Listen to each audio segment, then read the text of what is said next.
You want another angle patch? We're kind of tripod. Oh yeah. Just Do you work together? we are we're both activists in the same field, but everybody because this is such a covert program. It's not wise to be a part of an organization because organizations get taken over and infiltrated. It's much better just to act as an individual, in my opinion, because you can't infiltrate an individual. Definitely, but you won't have the same leverage. The same, sorry. Leverage, absolutely. The my actually, let's start over. First of all, I would, Your Royal Highness, I was really glad to see you yesterday at the presentation we gave on geoengineering. Thank you. And my first question is, were you aware of geoengineering before yesterday? And what did you think of the presentation? Did you have any thoughts? Yes, I follow up all the scientific actually researchers around the world. And I'm a global researcher in different venues, and I think every single thing affects the other. It's like a domino effect, and it's like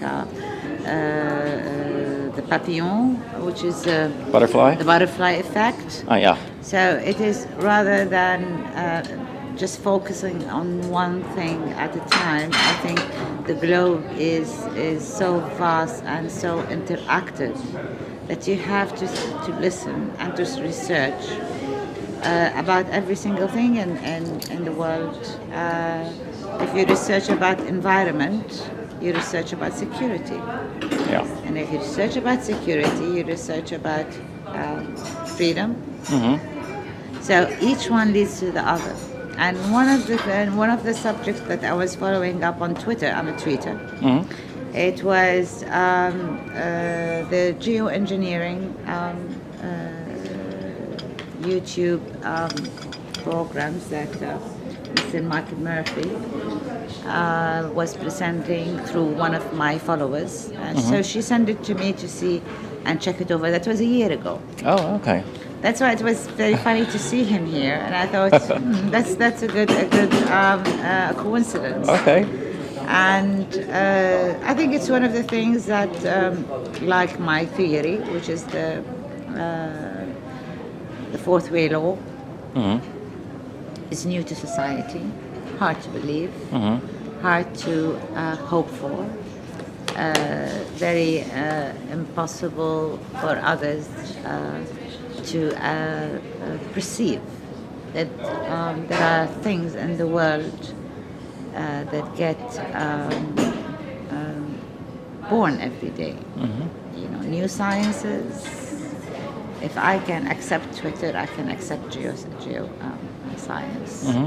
So it's all about accepting new things. But I think if there is something going traditionally up the stairs, people would be able to grasp it rather than just hit them with sciences that they have no knowledge of or they can't comprehend. So it is like Newton theory. It's like so many theories in the world. It took time for people to recognize. It took a lot of researchers, a lot of attention, and then it started taking its platform, growing up in the world. And I think that's the same with geoengineering. I think it's one of the key points of the new power in the world to understand geoengineering and how it can be used as a weapon, mass destruction weapon, without even exploding a nuclear bomb. Oh, it's very powerful. You can control water, which is massive. Without water, there's no life. Without water, there's no life. Without proper food, clean food, there's no life. It's just actually a way of slow poisoning that it will get you at the end, and then the population will just disappear into minimal numbers until there is no more population of billions, and it will come back to whatever it was. And I think that is the question here: survival and humanity. How do we concern ourselves in maintaining humanity and life on Earth? Mm-hmm. Why are we looking into Mars now? Why are we looking into places to live outside Mother Earth? Though it is so vast and 3/4 of it is inhabited. Mm-hmm. And still we are looking for life, how to live outside our own Earth. That's a very, very interesting, actually, corner to look at. Mm-hmm. Because if we're intending to stay here and live here, we should be more concerned about life here and the quality of life. Geoengineering is seen, and you referred to it as a weapon. I mean, this is something that is being deployed against all humanity. How you saw Michael Murphy's film a year ago, and you became aware of geoengineering then. How many people do you speak to other people about this issue, and how aware are people either in your circles or in Saudi Arabia about this program? Actually, of course, scientists are aware. Big universities, which has science departments. We have a nano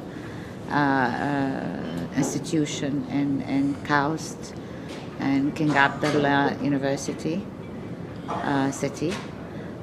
So we are very knowledgeable about this. Unforeseen for Saudi Arabia, because most of the people think we have two things. We have terrorism, anti-terrorism, camels, and petrol, and dates. That's around summing up Saudi Arabia in everybody's eyes. Uh-huh. But we do have sciences, we do have thinkers, we do have a lot of modernization, as we call it, an introduction to new sciences in the world. Maybe because we are not as advanced as others, we do not question a lot the new things as much as others do. You know, people who tend to be very much grounded in sciences, whenever something happens, they would put thousands of inabilities or incorrect sciences into question because it does not make sense to the scientist himself. Mm-hmm. While I think in our countries we are more apt to new theologies and sciences because we are not so much grounded in these things. Mm-hmm. So we're more open-minded, let's say. Mm-hmm. So there are some of them who definitely are very much deep into geoengineering.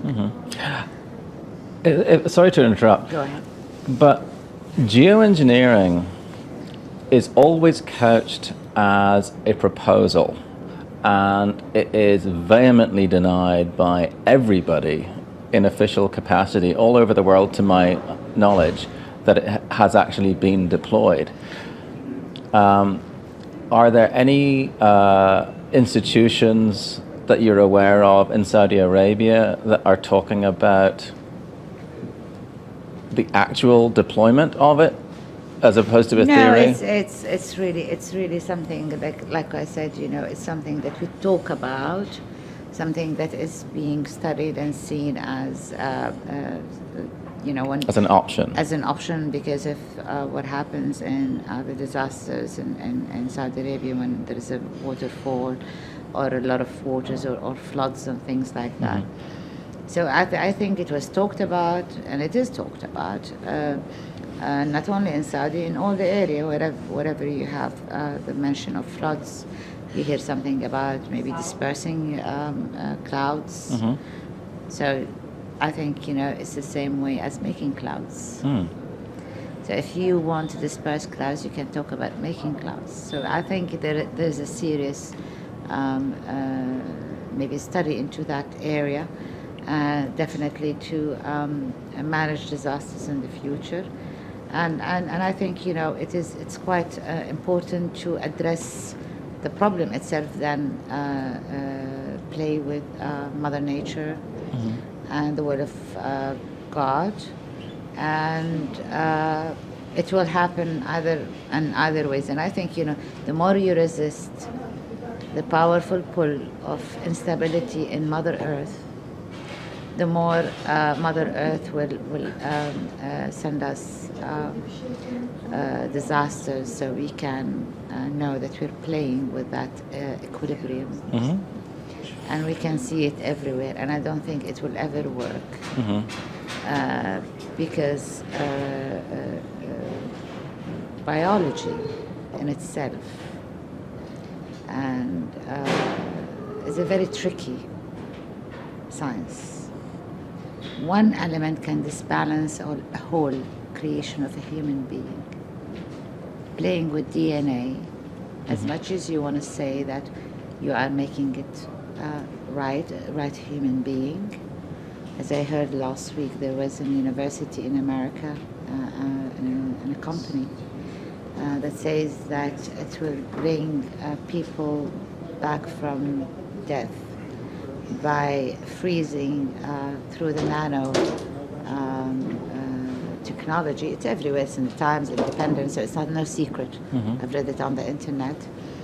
That it will freeze the DNA and brains of the dead people and bring them back to life in 30 years. I couldn't imagine a corpse, except a zombie, coming out again after 30 years. So playing, really, and I say playing, I'm not saying not to research to cure diseases. It's completely different. But I'm saying playing with DNAs and biology and environment, echoes, the whole system, the whole ecosystem is disastrous. It's like when you want to have an operation to take out your, let's say, kidney and put another better one there, though it is a good one. But you just want something better. I think you'll be betting on the wrong horse. You might just have a kidney failure later on because of that operation, and you might not come out of this operation. So I think that this is how we should be looking at it, is that we will always send messages of beware of what you're doing. Whoever actually is doing it has huge resources. And that by itself tells you that it is a very high-end study, and it's a very high-end implementation that has affected the globe tremendously. You see the storms in the States, in places where it never existed, floods. The sky look completely different than 4 years ago. Today, I mean, we can look out the window. There's a big trail going right across there. There's, and here we are in Istanbul.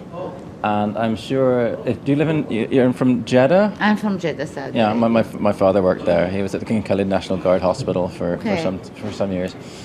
As you saw in my presentation yesterday, I was showing satellite imagery from all around the world. The Red Sea, last week, covered in chemtrails.